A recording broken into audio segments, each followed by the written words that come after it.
Hello friends, good evening. मैं ब्रजेश आप सभी को हमारे ऑनलाइन इवनिंग क्लास के तरफ से स्वागत है। तो आइए, आप लोगों को पता है कि एनटीपीसी का हमारा सेट चल रहा है और हम daily by daily practice set previous year का क्वेश्चन जो है ला रहे हैं ताकि आप लोग को एग्जाम में काफ़ी मदद मिल सके। इसीलिए हम आप लोग के लिए कर रहे हैं। तो ठीक है दोस्तों, आप लोग हमारे साथ बने रहिए हमारे चैनल के साथ, और अभी तक जो सब्सक्राइब नहीं किए हैं प्लीज सब्सक्राइब कर दीजिए ताकि हमारा आने वाला वीडियो आपको मिल सके। ठीक है दोस्तों, तो आइए आज का हम सेट का पहला क्वेश्चन देखेंगे। ठीक है, तो देखिए आपका पहला क्वेश्चन दिया हुआ है कि ए ने एक वस्तु को 22.5% लाभ पर बी को बेचे, बी ने उस वस्तु को 7.5% लाभ पर सी को बेचा, सी ने उस वस्तु के लिए 5,267 रुपये और 50 पैसे दिए हैं, तो ए ने वह वस्तु कितने पर खरीदा था, ये आपसे पूछ रहा है। देखिए ध्यान देना है इसमें कि मान लीजिए किसी वस्तु का, उस वस्तु का दाम कितना है बाबू, 1 से, और ए बी को बेचा है कितना, 22.5% लाभ पे, मतलब कितना हो गया 122.5, और प्रतिशत में है, हम इसको क्या करेंगे नीचे 100% हट गया। अब ये हो गया बी का दाम। अब बी क्या किया है, सी को बेच दिया 7.5% लाभ, मतलब कि अब दाम हो गया उस वस्तु का इतना। अब इतना दाम होने के बाद सी कितना दिया, सी देखिए कितना दिया, 5,267 रुपया 50 पैसा, इतना। ठीक है, ये दिया है। यहां से हम क्या करेंगे, एक्स का मान निकालेंगे, और एक्स का मान निकालने के लिए आप जितना जल्दी चाहें आप कैलकुलेशन कर लीजिए, कोई दिक्कत नहीं है। नीचे आपका आ गया 107.5। ठीक है, इतना आपका आ गया। देखिए बाबू, ये आपका 2 दशमलव नीचे गया, दोनों दशमलव हट गया। ठीक है, कट गया। अब देखना है ध्यान, इसको काटिए इससे, इसको काटिएगा इससे, तो आपका 4, यहां अगर 4 से करेंगे, 5 से करेंगे तो 5 7 5 35, 5 से नहीं जाएगा, पहले जाएगा 4 से, 4 गया, फिर उसके बाद यहां बच गया 4 गया, यहां बच गया 4, 9 बच गया, यहां जाएगा 49, 9 इतना 490 बार में कट गया। ठीक है, अब क्या करेंगे, देखिए 49 से कटेगा, ये कटा आपका 10 बार में, और नीचे जाएगा आपका 2 बार, फिर आपका आ गया 25 बार। ठीक है, अब यहां से काटे 25 चौका 100, 25 चौका 100, यहां से कितना आ गया 400, और एक जीरो, कितना हो गया 4,000। ये आपका दाम निकल गया। आप जितना जल्दी चाहे, जैसे चाहे आप काट लीजिए। बनाने का तरीका आपका बाबू यही है, बनाने का तरीका आपको समझना है, कितने कम समय में बनाना है, ये चीज हम आपको बताते हैं, हर सेट में बताते हैं कि किस तरह से करना है। ठीक है दोस्तों, अब आते हैं अगला क्वेश्चन। अब ध्यान दीजिए दोस्तों, आपको क्वेश्चन दिया है कि 2 लगातार छूट 10% तथा 15% के बराबर एक छूट कितने प्रतिशत की होगी। देखिए कितना आसान क्वेश्चन है। छूट दिया हुआ है 2 लगातार, कितना 10% और कितना 15%, तो एक्चुअल छूट कितना है ये आपसे बोल रहा है। तो डायरेक्ट इसको जोड़ करके आप 10 और 15 जोड़ करके 25% मत समझिएगा, 25% समझिएगा आपका गलत हो जाएगा।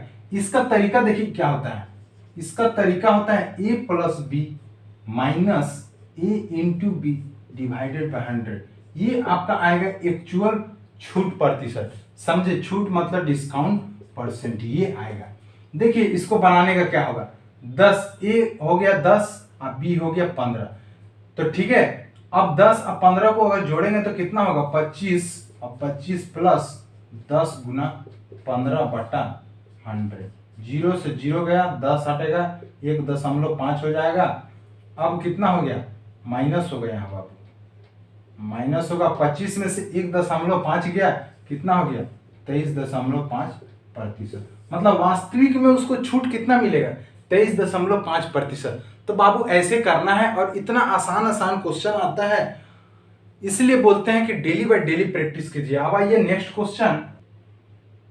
देखिए दोस्तों, आपका क्वेश्चन दिया है कि यदि 60, 82 एवं 126 में से प्रत्येक को किसी संख्या द्वारा भाग दिया जाता है तो शेषफल प्रत्येक दशा में एक ही बचता है, तो भाजक का बृहत संभव मान क्या है। देखिए इसको क्वेश्चन को बनाने के लिए आपको क्या बोल रहा है कि 60, 82, 126 को प्रत्येक किसी संख्या से, मतलब कोई संख्या से अगर भाग दिया जाता है तो उसका शेषफल हमेशा एक बचता है। मतलब तीनों को भाग देने पे हमेशा शेषफल कितना बचता है बाबू, एक बचता है। ठीक है, तो भाजक का बृहद संभव मान क्या होगा ये आपसे बोल रहा है। देखिए इसको निकालने का तरीका क्या होता है, 126, ठीक है, कितना दिया है 126, 82 और आपका बाबू दिया है 60। ठीक है, इसको निकालने का तरीका होता है कितना आसान, 126 बड़ा संख्या है, इससे माइनस किए 82 को, कितना आया बाबू 44। ठीक है, ये आपका निकल गया कितना, देखिए यहां कीजिए सबसे आसान तरीका, माइनस किए कितना 82 को, आपका आया 44। अब क्या करेंगे 82 से माइनस करेंगे 60 को, कितना आया 22। ठीक है, अब क्या करेंगे 126 को एक बार 60 से माइनस कर देंगे, सबको एक दूसरे से माइनस करना है। 126 से 60 को माइनस करेंगे तो कितना हो जाएगा 66 हो जाएगा। अब ये जो तीनों आया, इस तीनों का आपको क्या निकालना है, मसह निकालना है। किसका निकालना है, मसह, मतलब HCF निकालना है। तीनों का HCF आपका क्या होगा बाबू, तीनों का HCF आपका हो जाएगा 22। देखिए HCF क्या होता है, कॉमन फैक्टर, मतलब तीनों में जो कॉमन है। देखिए 22 जो है इसमें भी आएगा, इसमें भी आएगा, इसीलिए 22 ही हमारा ऐसा संख्या है जो भागा देने हमेशा इसका रिमाइंडर कितना आएगा, एक बचेगा। ठीक है दोस्तों, तो आइए आप देखते हैं इसको इस तरह से बनाना है। आपका आंसर सी है, ऑप्शन 22। चलिए अब आते हैं नेक्स्ट क्वेश्चन। अब ध्यान दीजिए दोस्तों, आपका क्वेश्चन दिया हुआ है कि रूट अंडर कितना है 12 plus root under 12 plus root under 12, और ये आपका चलता गया डॉट डॉट डॉट। इसका मान आपको निकालना है कितना के बराबर है। देखिए इसको बनाने का तरीका इतना आसान है कि आप सोच भी नहीं सकते। इसका आंसर आपका हो जाएगा 4, हमेशा इसका आंसर 4 के बराबर आएगा। देखिए इस कितना 1 सेकंड में बना लिए, ये आपको सोचने का तरीका आपको आना चाहिए। अगर आपको नहीं आता है तो आप हमारे प्लेलिस्ट पे जाइएगा, इस तरह का बहुत सारा टाइप हम बताए हैं, वहां से देख लीजिएगा, तो आपको 1 से 2 सेकंड लगेगा, आप तुरंत बना लीजिएगा। देखिए कैसे होता है ये भी हम आपको बता दे रहे हैं। रूट के अंदर में 12 है तो 12 का ऐसा 2 गुणनखंड निकालेंगे, उन दोनों का अंतर 1 होना चाहिए। मतलब हम क्या बोले कि इसका 2 गुणनखंड क्या होगा 3 और 4, और उन दोनों का अंतर कितना है बाबू 1 है ना। तो यही चीज हम आपको बोले, और जब 12 के बाद प्लस का साइन हो मतलब बड़ा वाला आंसर, अगर माइनस का साइन होता तो छोटा वाला आंसर होता। ठीक है दोस्तों, यही चीज हम आपको बोले हैं। इस तरह का बहुत सारा क्वेश्चन आता है बाबू, आप देख लेंगे तो बेटर रहेगा, आपके लिए अच्छा रहेगा, एग्जाम में आप कहीं नहीं फंसेंगे। ठीक है, अब आते हैं नेक्स्ट क्वेश्चन। अब ध्यान दीजिए मेरे दोस्तों, आपको क्वेश्चन दिया है, सुरेश अपनी नौकरी की शुरुआत एक मासिक वेतन से करता है और हर वर्ष एक निश्चित वेतन वृद्धि प्राप्त करता है। यदि 4 वर्ष बाद उसका वेतन 1200 रुपया और 11 वर्ष की सेवा के बाद 1550 रुपया था तो उसका शुरुआती वेतन कितना था। मतलब शुरुआत में जितना वेतन मिल रहा था बाबू, हर साल उसका वेतन बढ़ रहा है, और 4 साल बाद कितना 1200 और 11 साल बाद उसको 1550 रुपया मिलता है, तो शुरू में कितना वेतन होगा ये आपसे पूछ रहा है। देखिए इसको बनाने का तरीका, 4 साल में कितना 1200 और 11 साल में कितना बाबू 1550, तो अंतर कितना हुआ 7 साल में कितना बढ़ा, 7 साल में कितना बढ़ा 350, 7 साल में 350 बढ़ा, तो 1 साल में कितना बढ़ रहा है 50 यूनिट, मतलब कि 1 साल में 50 रुपया बढ़ रहा है। यही चीज हम आपको बोले, 1 साल में 50 रुपया बढ़ रहा है। अब 1 साल में 50 रुपया बढ़ रहा है और 4 साल में 1200 रुपया हुआ है, मतलब कि 4 साल में कितना बढ़ा होगा 50 चौके 200, तो इसमें अगर हम शुरुआती में 200 माइनस कर देंगे तो कितना आया बाबू, 1000 रुपया। यही मेरा शुरुआती महीना है। ठीक है, ऐसे सोचना है और ऐसे करना है। ठीक है दोस्तों, चलिए अब आते हैं नेक्स्ट क्वेश्चन। अब ध्यान दीजिए दोस्तों, आपको क्वेश्चन दिया है कि एक ट्रेन 40 किलोमीटर प्रति घंटा की रफ्तार से चलती है। एक आदमी 25 किलोमीटर प्रति घंटा की रफ्तार से सामान्य दिशा में ट्रेन के समानांतर चल रहा है, मतलब ट्रेन के साथ साथ चल रहा है। ठीक है, समानांतर दिशा। यदि ट्रेन 48 सेकंड में उस आदमी को पार करती है तो ट्रेन की लंबाई क्या है, ये आपसे पूछ रहा है। मतलब डिस्टेंस, समझे, पार करने में। देखिए ट्रेन का स्पीड है 40 किलोमीटर पर आवर, आदमी का स्पीड है बाबू 25 किलोमीटर। ठीक है, ये आपका किलोमीटर में है। आंसर दिया है मीटर में। हम क्या करेंगे, सबसे पहले इसको मीटर में चेंज करेंगे, गुना। देखिए 4 गुना समय क्या होता है, यही होता है आपका दूरी। और हमको क्या बोला है, दूरी ही निकालने के लिए। दूरी वही होगा जो ट्रेन का लंबाई होगा पार करने में। ठीक है, तो अब आते हैं 48। ठीक है, अब इसको माइनस करेंगे, कितना हो जाएगा बाबू, आप हो गया 15, 5/18 गुना 48। चलिए यहां से काटे 3 से, 3 5 15, 3 6 18, 6 से 8 बार में काटे, 8 5 40 और 40 बचे, कितना हो जाएगा बाबू, 200। 200 मीटर आपका आंसर। ये है तरीका, इस तरीका से करना है। चलिए अब आते हैं नेक्स्ट क्वेश्चन। अब ध्यान दीजिए दोस्तों, आपको क्वेश्चन दिया है कि एक वृत्त और एक वर्ग का कुल क्षेत्रफल आपका दिया हुआ है, कितना, 5450 वर्ग सेंटीमीटर। वृत्त का व्यास मतलब कि सर्किल का आपका डायमीटर, व्यास आपका दिया है 70 सेंटीमीटर। वृत्त की परिधि और वर्ग की परिधि का योग कितना होगा, ये आपसे बोल रहा है। देखिए थोड़ा सा लंबा है लेकिन कोई दिक्कत नहीं है। अब देखिए कैसे बनाना है। हमको टोटल आपका क्षेत्रफल दिया है, कुल क्षेत्रफल दिया है, तो हमको वृत्त का क्षेत्रफल कितना होगा बाबू,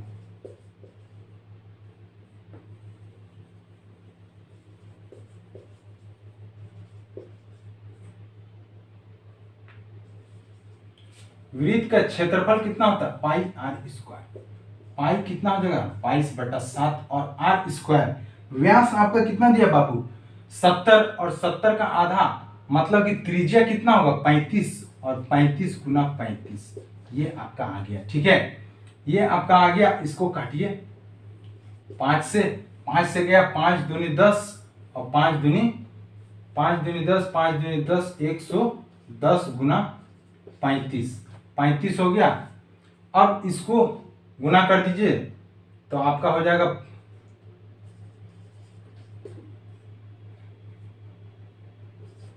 इतना हो गया। ठीक है, अब मेरा आ गया वृत्त का क्षेत्रफल। वृत्त का क्षेत्रफल आया, हमको क्या करना है, हमको निकालना होगा वर्ग किसका है, वर्ग का क्षेत्रफल। वर्ग का क्षेत्रफल निकालेंगे। वर्ग का क्षेत्रफल क्या करेंगे, टोटल कितना है बाबू, 5 4 5 0 में हम क्या करेंगे, माइनस कर देंगे, इतना आपका आ जाएगा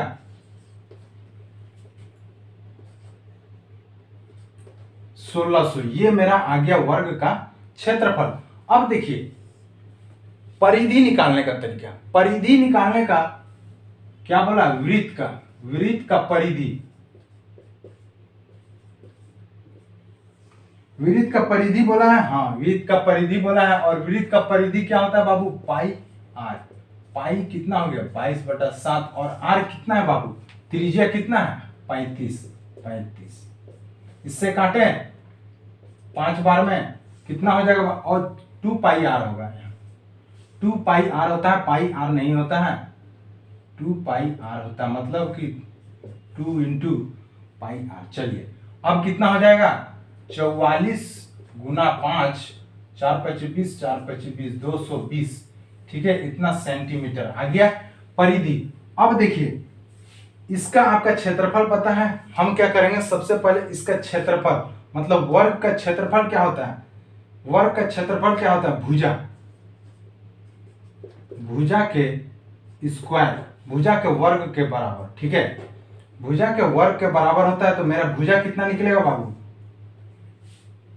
इधर जाएगा रूट में हो जाएगा, मतलब 1600, यहाँ कितना निकला 40 सेंटीमीटर। भुजा मेरा निकल गया 40 सेंटीमीटर, ठीक है, भुजा निकल गया। अब इसका परिधि निकालेंगे। इसका परिधि क्या होता है, मतलब कि वर्ग का परिधि क्या होता है बाबू, 4 गुना भुजा होता है। अब 4 गुना भुजा कितना है 40, तो 40 गुना कर देंगे तो कितना हुआ 160। इसका 160 और इसका 220, दोनों का बोला है कि परिधि जोड़ दीजिए, तो जोड़ देने पे कितना हो जाएगा बाबू 380, 220 प्लस 160 कितना हो जाएगा 380 सेंटीमीटर। ये मेरा आंसर। तो आपको इतना करना ही पड़ेगा, कोई ऑप्शन नहीं है इतना करने के लिए, ठीक है। अब आते हैं नेक्स्ट क्वेश्चन। देखिए अब ध्यान दीजिए मेरे दोस्तों, आपका क्वेश्चन दिया हुआ है कि यदि एक वर्ग की भुजा 5% घटा दिया जाए तो इसके क्षेत्रफल में कितना प्रतिशत की कमी आएगी, ये आपसे बोल रहा है। देखिए इसको बनाने का तरीका आपको क्या है, क्या बोला, क्षेत्रफल वर्ग का क्षेत्रफल में भुजा में 5% घटा देने पे क्षेत्रफल में क्या प्रभाव पड़ेगा, ये आपसे बोल रहा है। कितना बोला है बाबू 5% घटा देना। देखिए 5% का भिन्न कितना बनता है 1/20। अगर 20 में 1 घट गया, मतलब क्या बोला है, जितना प्रतिशत घटता है तो वो ऊपर वाला को दर्शाता है, मतलब 20 में 1 घट गया तो बचा कितना 19/20। जब 19/20 आया तो नीचे वाला भाग जो होता है वो होता है वास्तविक के बराबर दर्शाता है, और नया जो बना ये आएगा आपका नया घटा हुआ आपका होगा नया, मतलब मान लेते हैं, ठीक है।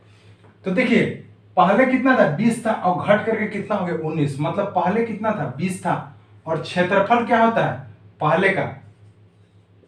पहले मतलब वास्तविक, पहले या वास्तविक जो भी लिखिए, क्षेत्रफल क्या होता है भुजा का स्क्वायर, मतलब कि वर्ग। अब इसको कीजिएगा तो कितना होगा 400, और नया कितना बना बाबू 19, और 19 का अगर वर्ग कीजिएगा तो 19 का वर्ग कितना होता है 361, ठीक है। मेरा पहले 400 था, अब घटा दिए तो कितना 361 आ गया, ये मेरा आ गया क्षेत्रफल। देखिए कितना घटा कितना बाबू, तो आप देखिए 39 घटा कितना में 400 में। हमको क्या बोला प्रतिशत निकालने के लिए, तो गुना 100, 0 से 0 काटे, यहां से काटे हैं 9 चौका 36, और 36 बचा 30 बचा तो 7 चौक 28, 0.7, 7 चौक 28 बचा 2 5, आगे कितना 9.75% आंसर। ऐसे करना है बाबू, इससे आसान कोई तरीका नहीं है, इस तरीका से कीजिए, आप नहीं फंसिएगा। अब आते हैं नेक्स्ट क्वेश्चन।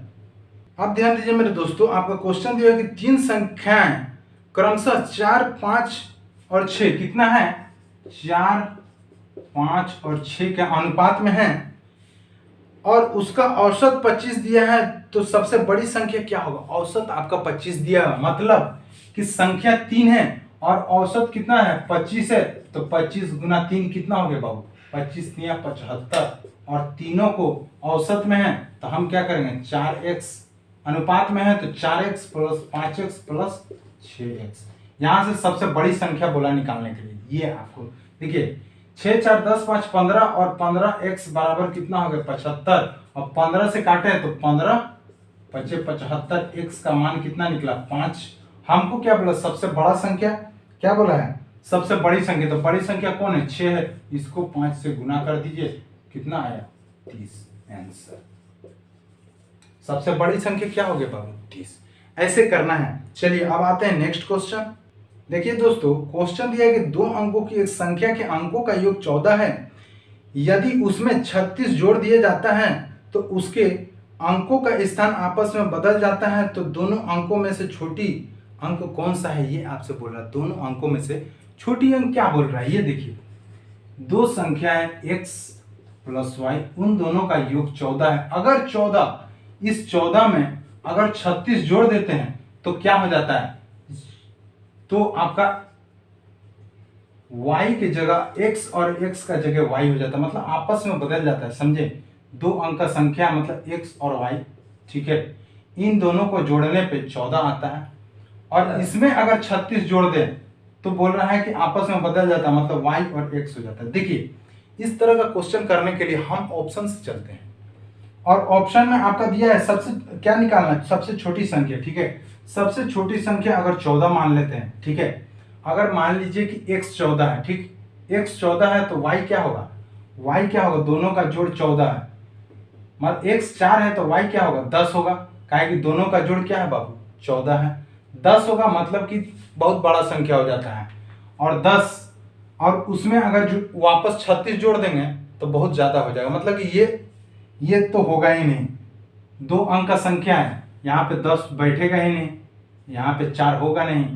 दो अंक का संख्या मतलब क्या होना चाहिए, मतलब 10 से कम होना चाहिए। चलिए, मतलब पहला नहीं होगा। दूसरा क्या है बाबू, 5 है। अब चलते हैं 5, यहाँ अगर x का जगह 5 बैठाते तो y का जगह क्या हो जाएगा, दोनों का जोड़ 14 है तो y कितना हो जाएगा बाबू, y हो जाएगा 9।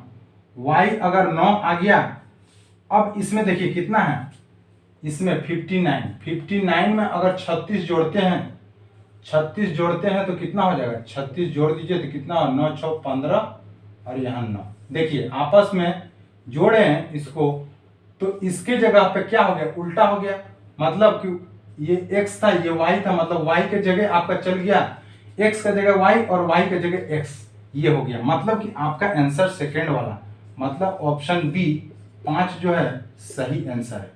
ऐसे सोचना है। और आप देखिएगा सी में, देखिएगा कितना है, 6 को लीजिएगा तो आपका अगर x का जगह 6 है तो y का जगह क्या होगा, 8 6 14, कितना हो गया 68। अगर इसमें जोड़ देंगे हम कितना, 36 अगर जोड़ेंगे तो कितना हो जाएगा बाबू,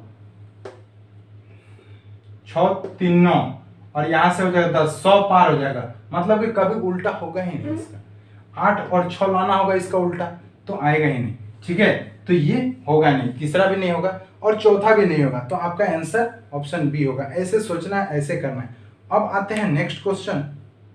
आप ध्यान दीजिए दोस्तों, आपका क्वेश्चन दिया है कि एक पिता अपने पुत्र से उम्र में 5 गुना बड़ा है, 15 वर्ष बाद वह अपने पुत्र से उम्र में 2.5 गुना बड़ा हो जाएगा। देखिए क्या बोला है, सबसे पहले 5 गुना बोला है, मतलब कि ये मान लीजिए पुत्र है और ये कितना है, पिता है।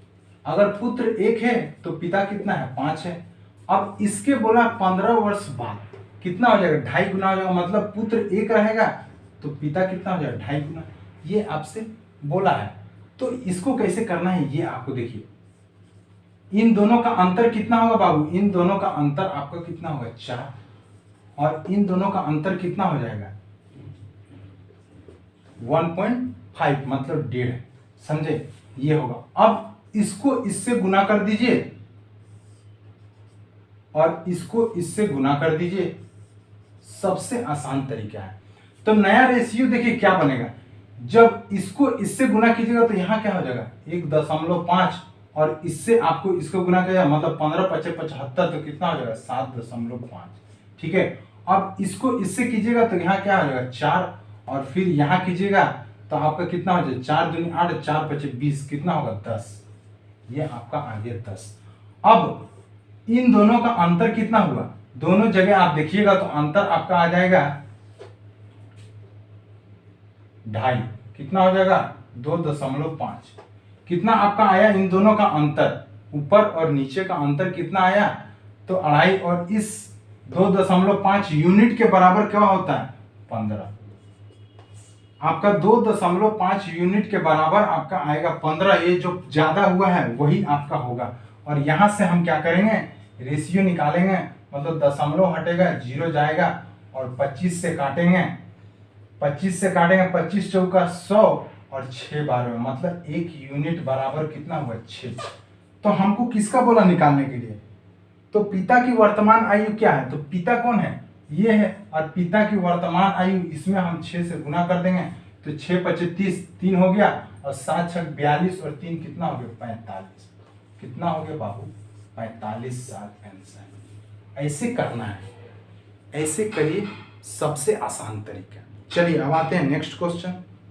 अब ध्यान दीजिए दोस्तों, आपका क्वेश्चन दिया है कि किसी धनराशि पर 3.5% प्रति वर्ष की दर से 4 वर्ष के लिए साधारण ब्याज की राशि 70 रुपये होगी। मतलब कि साधारण ब्याज कितना बना 70 रुपया। कितना दर से, आपका रेट दिया है कितना 3.5%। ठीक है, समय कितना दिया है, समय दिया है 4 साल। 4 साल में 70 रुपये हो जाता है। देखिए साधारण ब्याज का जब क्वेश्चन रहता है तो हम क्या करते हैं, ब्याज मेरा कितना बनता है, ब्याज प्रतिशत जो है ये आपका बनता है रेट प्रतिशत गुना समय, ये आपका होता है। ठीक है, अब ब्याज कितना है 3.5% और समय कितना है बाबू 4 साल, गुना कर देंगे तो कितना हो जाएगा 14%। और ये जो ब्याज प्रतिशत बना है, इतना प्रतिशत बराबर कितना ब्याज बना है 70 रुपया। तो ये आपका निकला 70। ठीक है, हमको निकालना है 100%। हमको कितना निकालना है बाबू 100%, तो 1% निकालिए, कितना होगा 70/14। और 100% निकालने के लिए क्या करेंगे 100 से गुना, मतलब 100% बराबर कितना हो जाएगा 70/14 गुना 100। ये आपका होगा। अब यहां से कटे 7 दूनी 14, 10 बार में ऊपर गया, 10 बार में ऊपर, 2 से 5 बार में कट गया, मतलब कितना आया मेरा 500 आंसर। मतलब कितना है मूलधन मेरा कितना है 500 रुपया। तो ऐसे करना है। चलिए अब आते हैं नेक्स्ट क्वेश्चन। अब ध्यान दीजिए दोस्तों, आपको क्वेश्चन दिया कि 6 मीटर और 11 मीटर ऊंचाई के 2 खंबे एक सपाट मैदान के सीधे खड़े हैं। यदि उनके पैरों में 12 मीटर दूरी हो तो उनके शीर्ष भाग में दूरी क्या होगी, ये आपसे बोल रहा है। देखिए क्या बोला, 2 खंबा है। ठीक है, ये आपका 2 खंबा है, दोनों का बीच का अंतर दिया है कितना 12 मीटर दिया। ठीक है, 12 मीटर। ठीक है, एक का कितना है 6 मीटर लंबाई, एक का कितना है 11 मीटर लंबाई। ठीक है, ये आपका दिया है। हमको बोला है कि ये निकालने के लिए, ये हमको बोला निकालने के लिए, मतलब ये x बोला निकालने। देखिए इसको यहां से किए, ये 12 है तो ये मेरा कितना आया 12 आया। अब ये भी 6 होगा और यहाँ कितना बचा 11। टोटल में से ये कितना होगा 6 होगा। टोटल में से इसको माइनस कर देंगे 6, तो कितना बचा, ये कितना होगा 5। ये मेरा 5। अब देखिए अगर आपको ट्रिपलेट पता होगा कि ट्रिपलेट क्या होता है, जब आपको ट्रिपलेट पता होगा तो आपको पता है कि 5, 12 और 13 ट्रिपलेट होता है। मतलब समझे, अगर नहीं पता है तो कोई बात नहीं, पाइथागोरस थ्योरम लगा दीजिए, आराम से आपका निकल जाएगा। यहाँ आपका x के बराबर क्या होगा 13 आएगा।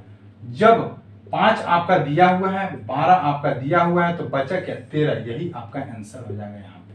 समझे, ये होता है ट्रिपलेट का तरीका, बनाने का तरीका। अगर जिसको नहीं आता है बाबू वो क्या कीजिए, 12 का स्क्वायर प्लस 5 का स्क्वायर कर दीजिए, यहां से आपका आ जाएगा 13, बाहर निकलेगा, यही आपका आंसर हो जाएगा। तो ऐसे करना है, कितना आसान क्वेश्चन है। अब आते हैं नेक्स्ट क्वेश्चन। अब ध्यान दीजिए दोस्तों, आपका क्वेश्चन दिया है 3 से प्रथम 5 गुणजों का औसत कितना होगा, ये आपसे बोल रहा है। किससे बोला, 3 से प्रथम 5 गुणज, मतलब कि पहला गुणज क्या होगा 1। मतलब कि समझ लीजिए कि 3 का टेबल, मतलब पहाड़ा बोल रहा है, तो 3, 6, 9, 12 और 15, ये आपका हो गया 5 गुणज। ठीक है, 3 का ये पहला 5 गुणज हो गया। और इसका बोला औसत निकालने के लिए, तो औसत क्या होता है, देखिए जो बीच वाला होता है यही आपका औसत होता है। आप आंसर निकाल, देखिए सबका अंतर कितना है 3 है, इसीलिए आपका बीच वाला आंसर होगा। तो आपका आंसर क्या होगा 9 आंसर है। तो ठीक है दोस्तों, मुझे उम्मीद है कि आप लोगों को आज का वीडियो काफी अच्छा लगा होगा और आप लोग सारा क्वेश्चन काफी अच्छे तरीका से सीख लिए होंगे और समझ लिए होंगे। और इसको जो भी हम कराए हैं इसको खुद अपने से एक बार प्रैक्टिस कीजिए, इसको देखिए क्वेश्चन को हमसे बनता है कि नहीं, जहाँ फंसते हैं उसको आप फिर से वीडियो को देखिए। कोई जरूरी नहीं है कि आपको पूरा देखने का, जो क्वेश्चन आपको आता है उसको छोड़ करके वो आगे बढ़ जाइए, लेकिन क्वेश्चन हमेशा लगाइए, कहीं ना कहीं से क्वेश्चन आप कीजिए। क्वेश्चन लगाने से आपका प्रैक्टिस होता है और मैथ काफ़ी मजबूत होगा। इसके लिए आपको हम लेकर के आए हैं प्रीवियस ईयर का क्वेश्चन, जो आप लोगों को एग्जाम में काफ़ी मदद मिलेगा। ठीक है, तो आज के लिए इतना ही, फिर मिलते हैं नेक्स्ट वीडियो में। Okay, thank you, bye.